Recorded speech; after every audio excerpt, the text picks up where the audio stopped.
My name is Thomas, and you're watching Swords to Podcast. Thanks for watching.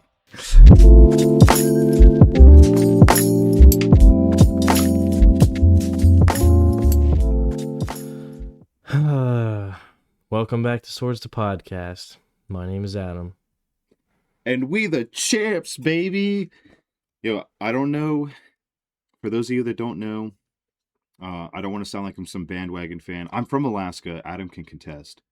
So I'm a real fan, and what a big weekend we just had. Super Bowl 60 champions. That's just a little side piece. Anyway, let's get back to the real stuff. The real thing people want to be here to watch. So we're recording this the day of the Commander format panel, whatever you call it. The articles that came out from Gavin talking about bans, unbans. It's been really hyped. Adam did us so kindly as to collect all the information for us to take a look at today. And can I start off by saying underwhelming?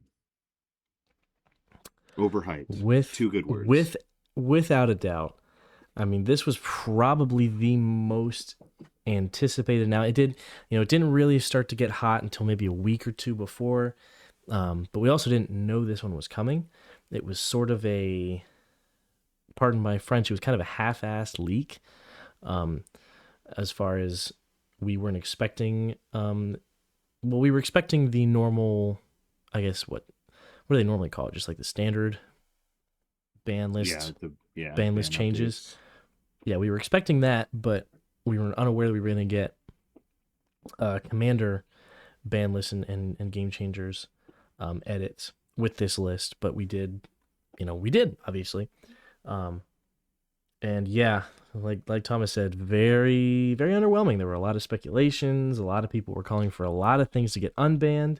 Not a whole lot was speculated to get banned, except a lot of people were worried that their $50 Ristic studies and their Thassa's Oracles were going to get banned. But we're gonna dive into what was said by Gavin and the entire Commander format panel, and just kind of go over what we think of what happened. Yeah, I didn't get a chance to go super, super deep into this. So, Adam, you're probably a little bit more versed in it than I am. But it seems to me, just off of first take, that I mean, I know we said underwhelming, but it seems like there wasn't a whole lot put into this, which almost makes me think that there's got to be some big, they're kind of waiting. It feels like they're just waiting. They had a lot of talking about what might happen in the future, what's coming down the line, but it's like when is down the line? Because it seems like that's exactly what they said last time. They're really just kind of saying the same things, with just 2 or 3 cards that changed. So I don't know. We'll get into it. Where do you want to start, Adam? Yeah. Well, so we can start with I guess, why not the meat and potatoes? What was banned and unbanned. The big thing I will say before we get into this is what you just said about it seemed like there was a lot of waiting. We will get to that. There's a little section in here where Gavin specifically talked about what we should expect as far as timeline, if anything else is going to happen this year, what expectations should look like moving forward. So we will touch on that a little bit later. But first we'll get into the bans and the unbans. So as of this announcement, 0 cards were banned. Nothing was removed from the format. Nothing was taken, which I'm always kind of a big fan of that. I like being able to play with more cards than fewer cards. So I don't know, Thomas, I don't know if you want to go through these or if you want me to just keep pushing forward or.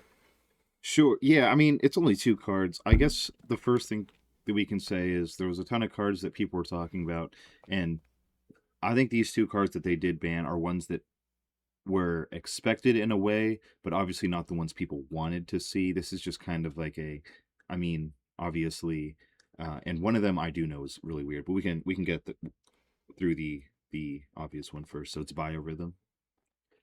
How do we want to do it? You want to just say what it? I might as well say what it does. Biorhythm is 6 and 2 green, and it says that everyone's life total becomes the amount of creatures that they have. And yeah, when I saw some talks about it, they compared it to Coalition Victory, and I see that that's the same thing that they mentioned in this article here. And I think this is pretty decent to come off.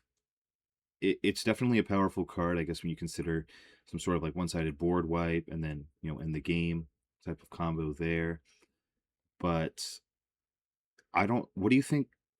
I'll start with this, Adam. I'll ask you a question. How do you think that? Okay, we'll start with. Do you think this was good to obviously be unbanned, and then how do you think it's going to affect the format moving forward? Um, I mean, first off, I'm happy with this being unbanned. I think now, I do agree with your comparison to Coalition Victory. I think that's a very valid comparison. But I think Biorhythm is a lot stronger. It's 8 mana, only 2 green pips, and obviously it's in a color that is very good at making a buttload of mana. So you could see this pretty early game and that sort of thing. So I can see why it was banned in the first place. Especially when there was less interaction in the format and it was just easier to resolve an 8 mana sorcery. But obviously the format has sped up quite a bit. The format has changed a lot. People are rocking a lot more interaction. This is less of a problem, especially when you need a one-sided board wipe or some way to break parity on this ability. But I'm a big fan of seeing it back in the format because these big splashy cards are what we love to do in Commander. Like this is to me this card's this just exudes Commander as a whole. Like this card is almost unplayable in every other format. Like this, I mean, where else are you going to see this but at a Commander table? And if you play this without other abilities to break parity and you set everybody's life total to like 3 or 4, that could create a crazy game, and I'm all for that. If someone breaks out a Biorhythm at my table, I'm going to be excited to see it. I think it's interesting because like you said, it's in green, easy to get all that mana. It's going to be weird because it does kind of shift things because this is obviously primarily, I would say, a combo piece, right? Mm-hmm. So some of these decks that are going to be including it now are going to be, I don't want to say built around this card, but in a manner of speaking, that is going to be what we're going to see. So it's going to be interesting. I guess the real question: does this now? It can't show up in like CDH. I don't think this is really like that crazy in like the higher tiers. I mean, Oh maybe no. yeah, maybe we'll see it splash in like some fours because that seems like a good spot for it. But yeah, it's solid card. I think this was an easy one. Yeah, for sure. And the notable things that Gavin said. Um, let's see. While we respect those concerns about ending the game and sitting next to the Biorhythm player's right as a big disadvantage, we have now successfully unbanned several expensive spells that radically warp or end the game. Worldfire, Sway of the Stars, and Coalition Victory. All of these have ultimately turned out just fine. While Biorhythm is stronger, easier to set up, and yes, can make the game unsatisfyingly end, it takes enough setup and has enough counterplay that it's far from an auto include. So I think that was very, very well said. Um, I don't really think anyone's going to have a problem with Biorhythm in the immediate future. Sure. Yeah, that really is a good way of putting it. Honestly, Gavin knows what he's talking about, doesn't he? All Mm-hmm. right. So our next card that got banned, and I found this very interesting. So it's Lutri Unbanned. unbanned. Thank you. It's called unbanned. It's Lutri, and this was the Simic like otter prowess. Honestly, Adam, you're gonna have to read what it does because I don't remember it off the dome. But Well, it's interesting. I was gonna say it's interesting to say it's unbanned, but it's still banned as a companion, which is the reason why it yeah. was banned in the first place. Take it away. Well, so Lutri is an is it otter.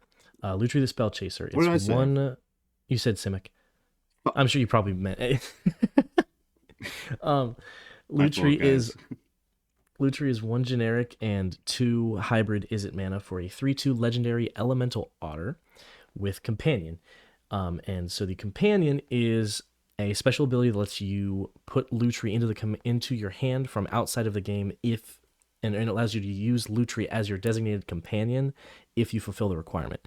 And so this specifically the companion requirement for Lutri the Spell Chaser is each non-land card in your starting deck has a different name. If that sounds familiar, that's the whole concept of Commander. So the whole problem with Lutri is every Commander deck that has these two colors has the ability to use Lutri as a companion just by fulfilling the basic requirements of the singleton format. Um, it's a 3/2 with flash, and when it enters the battlefield, if you cast it, copy target instant or sorcery spell you control. You may choose new targets for the copy. So this is a uh, a less efficiently costed fork, effectively. It only hits spells you control on a 3/2 flash body. Legendary. It's a pretty good card, especially when you consider it's just a free card for Izzet decks that want to run it, or any deck that has red and blue in it. So very, very strong in the format, and it basically is just an auto include. Even if your deck doesn't run it, it's still awesome. And for the record, so the picture that is going to be up on the video version of the podcast says in the reminder text, if this card is your chosen companion, you may cast it once from outside the game. That ability for companion has since been errated. The way the companion ability now works is you pay 3 generic mana at any point, and you can put it into your hand from outside of the game, and then you can cast it normally as if it's a card in your hand. So, allowing, well, how many times we say this, we don't need to give Izzet players more cards, frankly.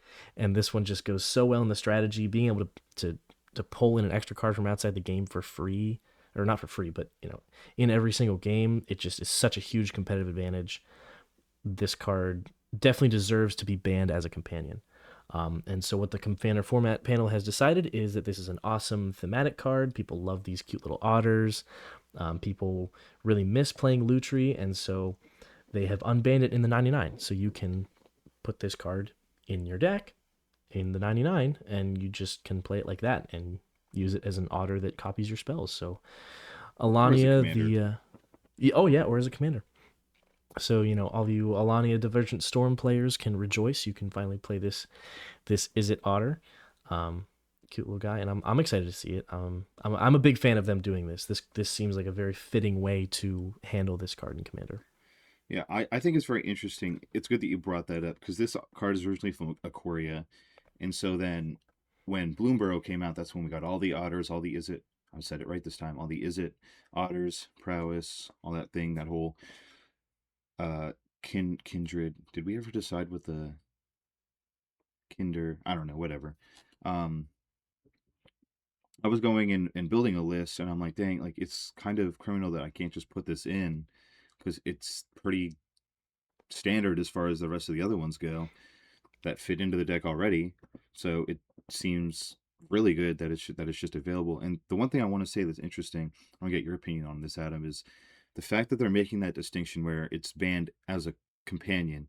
Is that maybe something we see in the future where card? I know that companion is a very unique mechanic, but you never know what they come out with in the future. I don't think there's a whole lot of mechanics that need to be separated like this, but it's something we could see in the future where you're not allowed to use it in this way, but it's fine to be played as like this kind of card. So as of now, I don't think there's anything else that could fit into that category, but like you never know what comes out, so it's interesting that they're able to make that distinction, I think.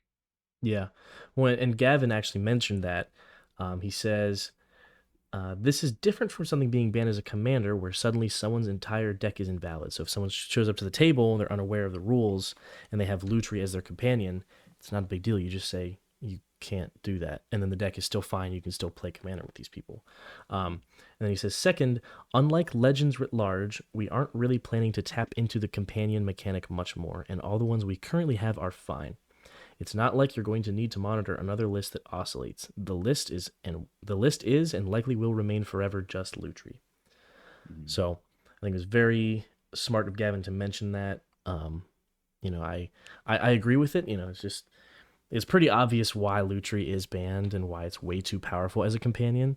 And I do like the fact that like I just said just 30 seconds ago, if someone has Lutri as their companion, you can just remind them like, hey, you can't do that, and then the game doesn't change.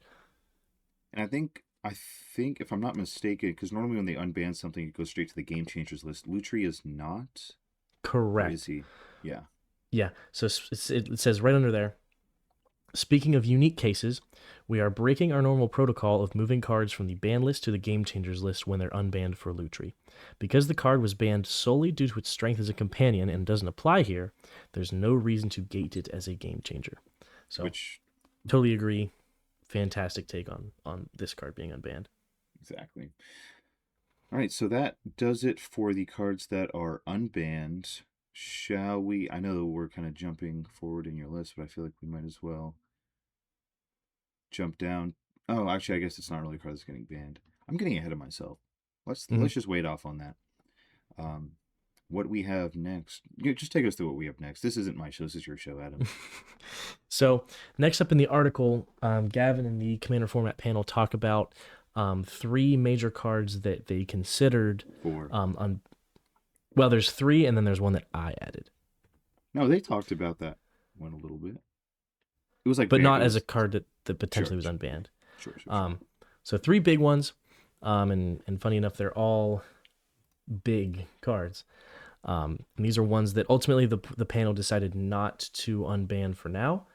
Um, but like Thomas said earlier, they talk a lot about these ones. They didn't say that they'll never be unbanned. They just said, you know, these are ones that they hadn't previously mentioned, and so they weren't really making it obvious that they were looking for feedback. So they brought these cards up as these are probably the most likely to come off. What does the community think? And so the first one that the panel talks about that they considered unbanning was Sundering Titan. This has been sort of a debated card for a little while, but this is an 8 colorless artifact creature golem. It's a 7/10. When Sundering Titan enters or leaves the battlefield, choose a land of each basic land type and destroy those lands.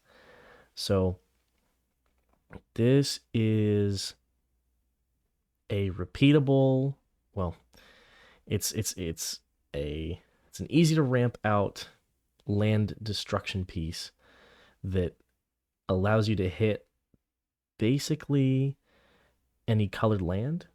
Um, that obviously has to have the basic land types, but you can hit triomes, you can hit duels with this, you can hit shocks, any of the more expensive lands you can hit with this.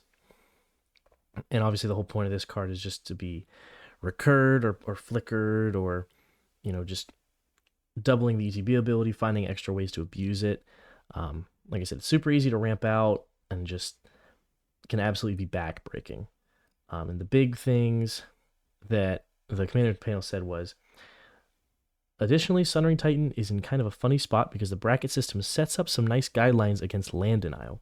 It would be a game changer limiting it from appearing in bracket 2 and below. And if you're planning to repeatedly loop or blink Sundering Titan regularly, that kind of land denial strategy is not something welcome in bracket 3. For all these reasons, we considered unbanning this card. However, the fact remains this card can really be quite unfun. While a lot of players are using brackets, plenty don't, and that means this card could just show up on a lot of tables and cause frustration in games. It is powerful land destruction, which is perhaps the most hated mechanic of all of Commander, and as a colorless artifact, it can go into any deck and be ramped out.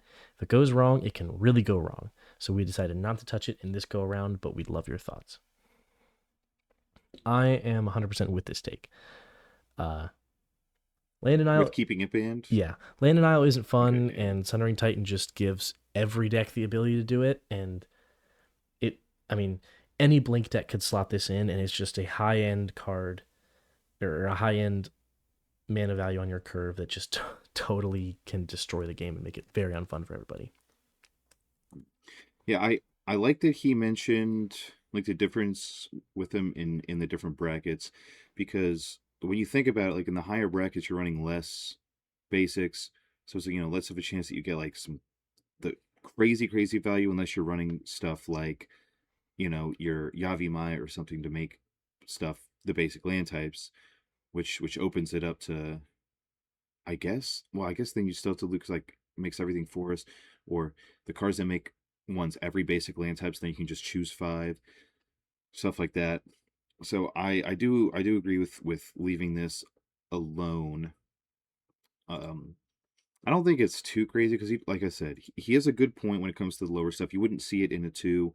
It wouldn't really be welcome in a three because of mass land denial stuff. But that's not to say that people won't just overlook that because some people don't feel the need to, or maybe want to act like it's not really what you think it is. Like it's not that crazy. It only does five, but when you consider the loops and stuff, then it is like the mass denial. So I I I I think I'm with it as well. We can leave this one alone. I don't think it needs to come off, even if we're talking about like in the future. I say just leave it alone. It's Yeah. good where it is. Just I keep it mean, banned. pretty much the floor of this card is going to be hitting like three different types of basics, or hitting three different types, probably at the minimum. And normally, I guess the low end for how much mana it costs to destroy land is three.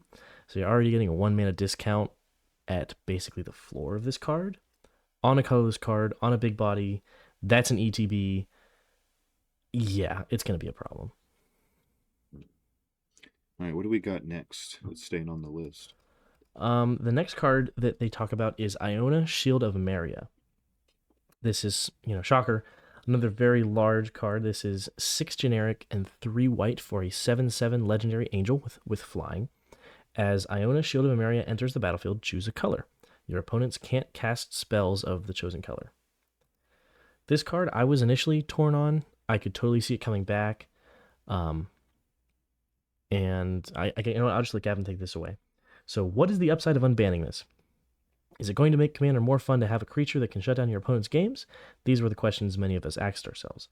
This was very close to being unbanned, and it was right on the cusp. Ultimately, we decided it would be great to get feedback from you all first. I think a lot of people are on the side of Iona can be unbanned. I don't know if I necessarily agree. Um, I'm more with Gavin, where what is the real upside here? You know what I mean? Like the floor of this is choosing one color and shutting down, a half to a third of one opponent's deck. That's still pretty unfun. And I mean, shoot, if you have, two opponents that share a color, then suddenly you're causing big problems.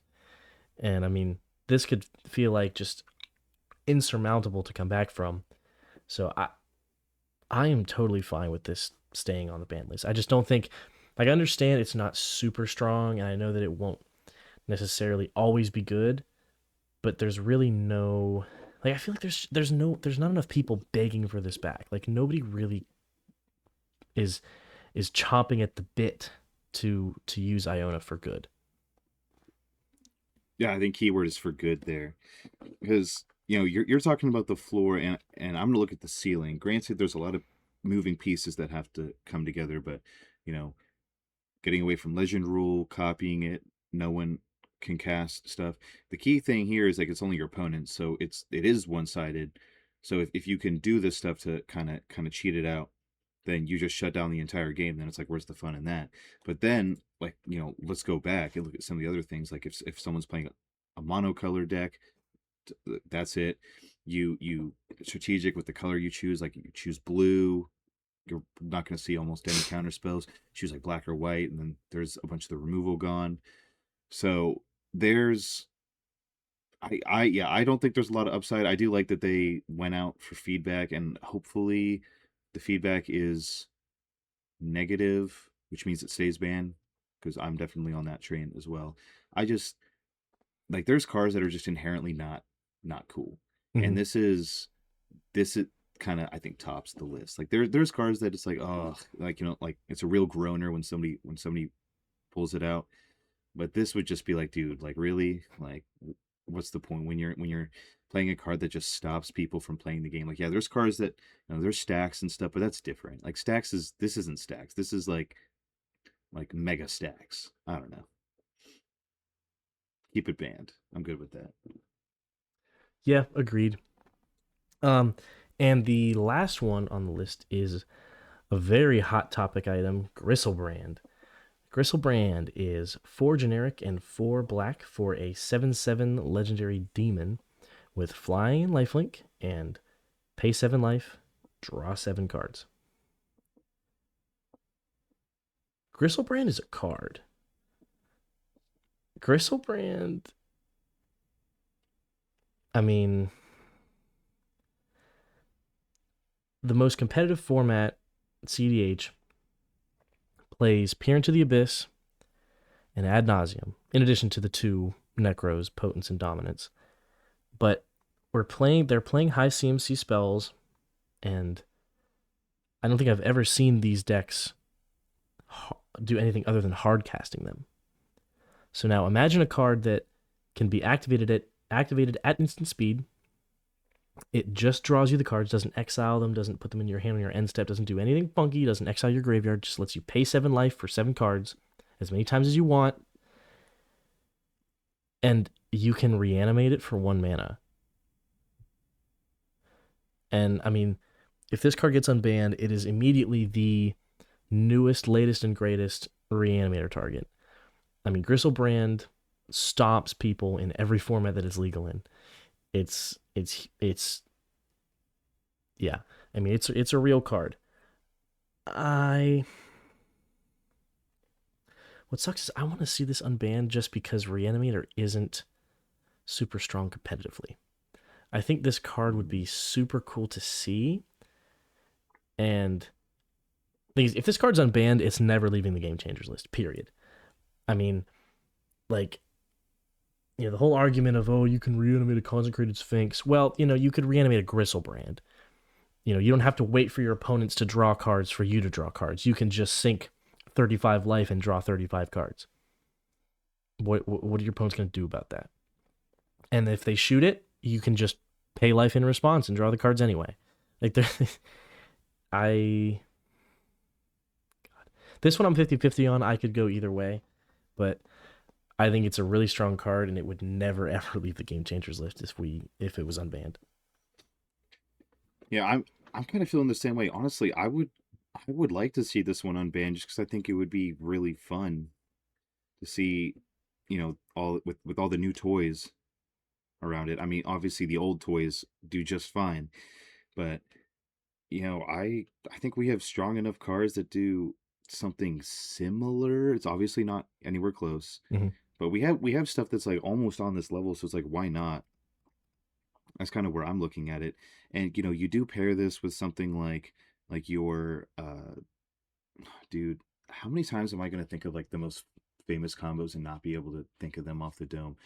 The black gain life, lose life. Dude, who am I? Who am I that I can't remember? Come on, Adam, you know what I'm Say that talking again. about. Sorry. When you gain life, when you lose life, gain that much, like, Oh, oh the no, that's Exquisite something else. Bond, I don't. Exquisite Blood, Yeah, those Sanguine kind. Bond cards. Yeah. Yeah, those kinds of things. So then like infinite draw your whole deck, but it's like, dude, we've got ways to draw our whole deck, and then you're looking at it where that takes 3 pieces. It's like there's pieces to really break this, and not saying that it's not broken on its own, but like, dude, come on, like, let's have some fun. Let's have some fun. Mm-hmm. Because the way that I look at it, I don't know if this is a cool comparison, but like let's compare this to Dockside. Like, would you rather see this or Dockside? All this every I'd rather day. see this guy. This would be so much cooler than Dockside. It's like, go off, King. But then Dockside just, dude, it genuinely just ruined the format. Mm-hmm. That was the worst. So everyone's copying Docksides, and I mean, you copy Gristlebrand, that'd be pretty cool. But I don't know. I think you put it good with like Reanimator has never been like that crazy. That I can see a world where obviously as a game changer, this comes off and would be fine. I mean, like I said, dude, it's in black. There's so many strong combos and pieces in black already. It's like, why not? Yeah. Like Bullet Live a Citadel little. is Live a fine, little. but Gristlebrand? Mm-mm. Exactly. So, Yeah. get him off. We'll pause. Oh, do you not get it? I said get him off. Pause. Yo, pause. Took me a second. Yo, throwback to the Super Bowl. Yo, Chris Collinsworth with the all-time line. You know what I'm talking about? Mm-mm. Oh, you didn't hear? So it was when Kenneth Walker had a big run, and he's like, it's amazing how deep inside the hole he can get and just bounce it. Dude, he said that during the game. It was so funny. Oh, I love commentators. Really adds some. We should have commentators in Magic. Well, we do. We do. Pro Tour. You don't watch the Pro Tour. But they're not. Dude, we need Chris Collinsworth in the Pro Tour. That would do numbers. Anyway, Griselbrand is cool. Now this is a So guy Adam, who you loves gotta Goblin now. Charbelcher. Not here's a guy. No, but I believe you have one more surprise for us on this Yeah. unbanned So this card was topic. talked about very briefly at the end, or towards the end of this article, where they talked about potentials. And Gavin says, "Finally, I would be remiss to not mention Jeweled Lotus anywhere in this article, because I know some of you will be wondering if we also discussed that card. We did, and we decided not to unban it here. That's not to say that an unban in the future isn't possible, but it is staying banned at this time, and much of what I said last year still applies." So I I'm really bummed that Jewel Lotus didn't get unbanned. As I think a lot of people are. This was probably the most speculated card to become unbanned. Um, Yeah, it and according was. to the other article and everything that Gavin has said, it is still it is still the most likely card of the big three, being Jeweled Lotus, Mana Crypt, Dockside Extortionist. Um, it is the primary one of those three that it's probably the only one of those three that would get unbanned. Um, but Gavin also just mentioned that there probably will be another update later this year. So we'll see if maybe we can if JLo will be back. Yeah, when we talked about at the beginning of the show, all the hype that came into this update, obviously, like you just touched on, Adam, this was the biggest thing people were talking about. This, and I think prime time, Mm-hmm. and that's a little bit of a surprise, I guess, that they didn't even mention it. We're talking about prime time, considering that that was like the second most talked about card leading up to it.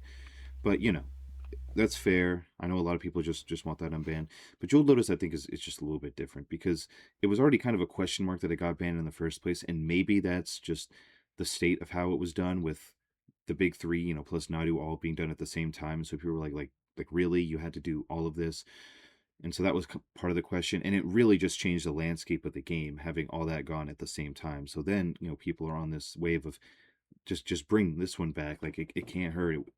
Like you said, if it's the most likely of the three, it's obviously like the most, I don't want to say fair, but it's like the tamest of the three. So I feel like this is, and the fact that it didn't get unbanned here almost makes me think that this is just going to be one of those things where they have to keep talking about it and be like, we thought about it, ha ha ha, but no, no, no. So that's what I'm expecting to Mm-hmm. come off of Jewel Lotus. Like at this point, I know that this is only like what the second big like update since everything has changed, but so we're a little early into everything, but I'm getting a bad feeling that that's how things are going to start turning out. Mm-hmm. We'll see. Yeah. Well, and what do you say we talk about the next big thing that was talked about in this announcement?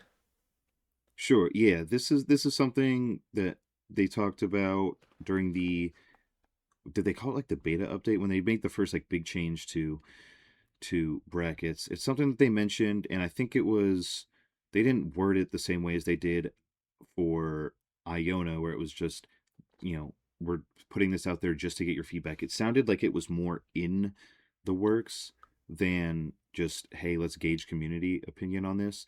And this is the hybrid mana cost thing. We've talked about it on the show. I believe, Adam, you're with me where we don't like this idea. We don't think it should go anywhere. But what's very interesting is that they added a, what would you call it, like a matrix, like a poll type of Mm-hmm. thing. I don't.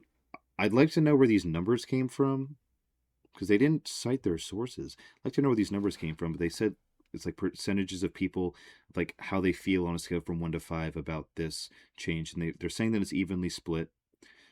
We'll put up the the list here. It obviously looks a little bit more like people are slightly more in favor just because we've got 25% on 5, which is very positive, 19 on 4, and then compared to 21% on the low end at 1, 17 at 2, with 19 feeling neutral. So seems like people want this done.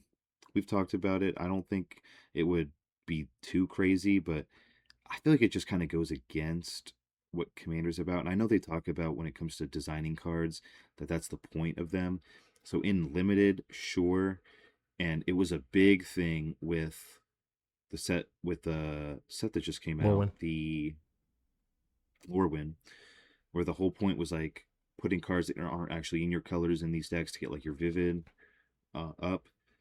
And it was cool, and I saw it. It did work, but no, I'm just really not with it. What do you think here, Adam? I don't think we need to go too crazy in this one. Yeah, I think where I sit is I'm closer to allowing hybrid mana costs. Um, Mostly because of the whole thematic choice of, they use the hybrid mana costs because the ability or the effect is found in both colors. Like it's a shared thing that, would be fine in either color. But not all cards follow that. There are some cards that they don't necessarily break the color pie, but definitely push it in certain ways. And I don't think that thematically it works quite as well as Gavin stated when he first brought this up. Well, here, let me throw something your way, Adam. Just the new cards we got in Lorwyn. I wouldn't be able to name all of them, but like Emptiness, Deceit, whatever, those ones that are built with the evoke cost, Mm-hmm. where if you pay two of one color, like they're hybrid evoke cost, if you pay two of one color, you get this effect, two of the other color, you get this effect. I think that's e- e- exemplifying the point that you're trying to make, where how fit if it's really supposed to be like cards or effects that are found in both slices of the color pie. How does I don't think that really makes sense, because then like think about if you're playing, what is it, Emptiness is the black white one, right? Mm-hmm. So it's like you're playing like a mono black deck, but you have ways of making white mana for some reason, and then you get like that white effect. I think that's the you know exactly opposite, right, of what they're trying to say, that it really does fix. Like those cards just prove that there's two separate effects for each color. I don't know. That Well, that's those just kind of my cards would thoughts. I don't be know if you illegal agree. in with the proposed rule change because they have solid Fair, color pips in the. that's true, but I'm just for the principle of the thing. You know what I mean? I get where you're coming from, where some cards are on that vibe, but then there are still some cards that aren't. It's Yeah, like, the yeah, those vast wouldn't work. majority would work, but I think they do. Like one card that I was really looking at, um, as a card to potentially pick up a few copies of before this change happened was Dream Twist. Those of you at home want to look up that card. It's a pretty cool card. Um, I think it's kind of slept on, and I think if I had access to it, I would put it in Plagon and CDH. Very cool, very interesting hybrid card. Um, but yeah, I like the idea of being able to play with more cards. Like Dream Twist, yeah, is it Dream Twist or is it? blue. I might be thinking of the wrong one. Yeah, that's a mono blue card. Dream Salvage. It's an instant. Okay. Hybrid blue black. Draw cards equal to the number of cards target opponent discarded this turn. So if someone draws a bunch of cards, or they discard a bunch of cards to hand size, you can just pay one in their end step and go crazy. But anyway, But that card also kind of feels the same as we were talking about, where the blue side is the drawing, but the black side is discarding. So it seems pretty clear that it's like two different colors. So if we're talking about how it's mechanics that work in both, like that's there's plenty changing of two discard in separate. blue. There's plenty of draw I in mean, black. I guess you're just making me look bad. Um, But yeah, I'm fine with this being how it is, especially if the community is so split. Like if we're gonna make a change that is gonna totally revolutionize and wreck the entire format in a good and bad way, the community definitely shouldn't be this split. Like if we're gonna do something this radical, it's got to be pretty heavily adopted. And now, obviously, you guys will see the numbers that we have up on screen. It's slightly shifted towards people are more a fan of it happening, but that doesn't necessarily. it's not enough. It's Yeah, not not enough. nearly enough. We're at. So if we split that down the middle, we're at 44% are very positive or positive, and 38% are negative or very negative. So not nearly enough of a majority there Mhm. to change that. And plus, think about how disgusting your decks will look if you have just a color pip out of place. Ugh. No, I don't think so. Can't even imagine. I can't. I think so. Be so gross. You play like a mono white deck and you have a card with black on it. Oh wait, hold on. Let's pause. Let's pause. But the next thing we're going to talk about is, besides Biorhythm obviously being unbanned and moved to the Game Changers list, there's one other card added to the Game Changers list, which is Farewell. It's big. Yeah, I want to say Farewell. it's a certain number of colorless. Yeah, Couple white Farewell pips. is, wow, really colorless and white pips. Wow. Yeah. Farewell is 4 generic and 2 white for a sorcery that reads: choose one or more.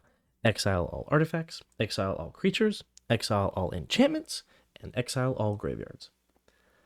So this can be one-sided in the right deck. I mean, it gets rid of indestructible things and hexproof things as it exiles and it doesn't target.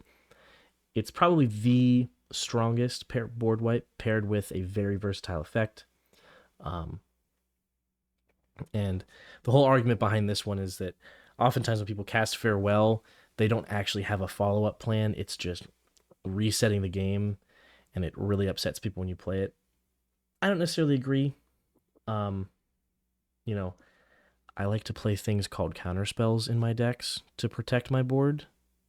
Like if I'm trying to win the game, normally I play cards that are good, that like help me win the game. And interaction helps with that. So I don't really have a big problem with board wipes, but sue me, I guess. I don't agree with this one. I think it's dumb.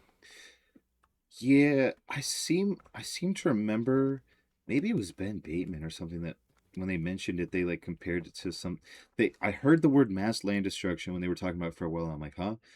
I mean, maybe I guess if you're pairing it with something else, but maybe it's like they were just making the comparison where it's like mass destruction of stuff, but like, board wipes themselves don't just make it on the I mean, they do now, I guess. I think the big thing that they said of why this feels bad is that it exiles, which, fair enough. Exiling does kind of suck.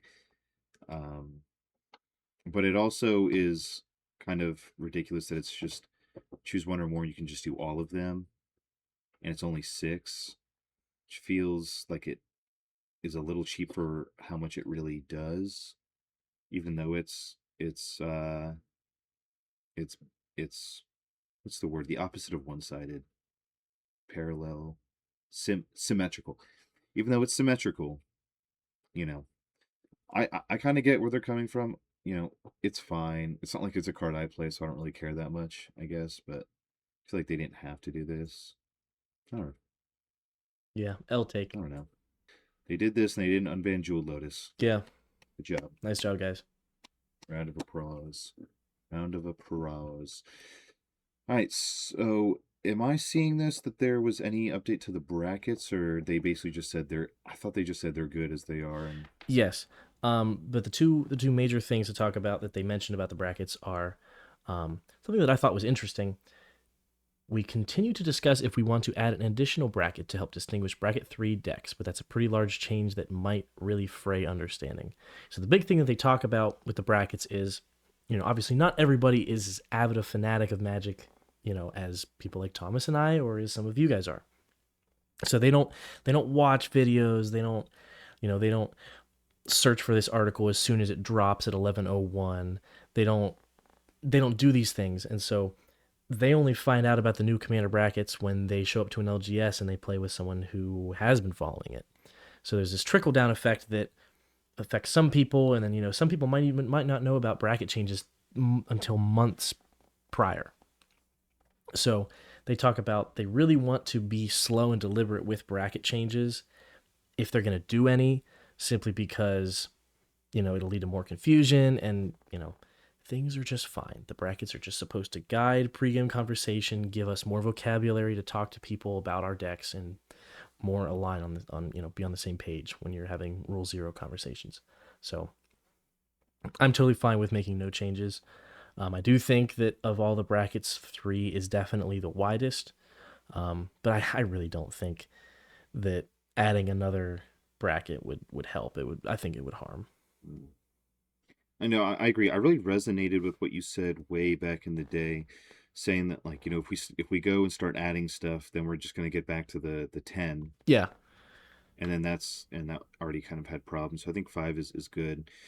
If and yeah, 3 is the widest compared to the rest, but it's not even like the brackets. The more that you kind of get used to them, like they're not even like they feel pretty set in stone. They're not crazy big. Like yes, the upper and lower end of threes can be vastly different, but like when you really think about it, it's not that crazy, because then you get into the realm of, oh, mine can play up sometimes, or it can play down, like that kind of thing.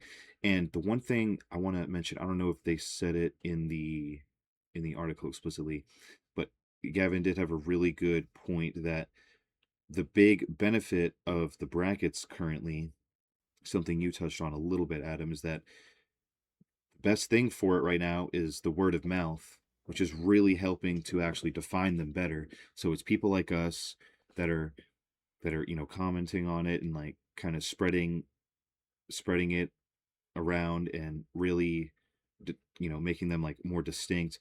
Same thing with like people at LGS talking about them and all that thing. So like that has been a really good thing that's coming out of this whole conversation.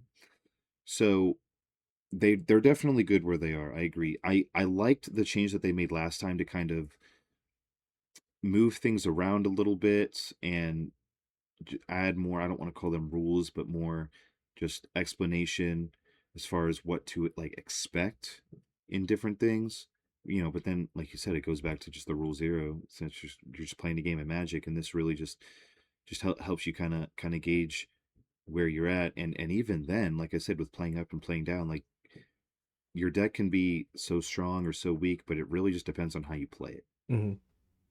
So there's a lot that goes into it, and like I said, the word of mouth has been the biggest thing for it. So for now, just kind of let it grow as it does, let it flourish in the community as it was intended, and we'll see. I don't even think there's a whole lot of like I as far as I can. Hey, I'm not a designer, so I don't really know what else they could make, but it seems like as of now, I can't even think of a change that would really benefit the bracket system. You know what? Like, can you think of anything? No, I mean, I think the most recent rendition has been awesome. They also mentioned that Hmm. depending on how things go with the Magicons this year, that the beta label may be stripped from the brackets finally. So So it'll be like official. yeah, so we'll see how that pans out. Yeah. So with that, we touched on unban, so no bans, unbans, potential unbans, hybrid cost, game changer, game changer singular, brackets, and was there anything else in this article, Adam, that we have missed? No, I've just got one thing to end on. What is that? So the last thing that Gavin mentioned in these articles was that sort of how updates are going to go moving forward. He said that first off, they would like to have more like intermittent updates, not necessarily like changing things, just kind of talking about where their headspace is, where the panel is at, like what are they talking about, what do they want feedback on. They're going to be doing more research studies, more polls and stuff like that. Which I think getting the community involved, getting the feelings and the sentiment of actual players is super big. I love that everything that the panel seems to be doing is geared towards increasing the amount of conversation and just getting people to talk about how they want to play the game.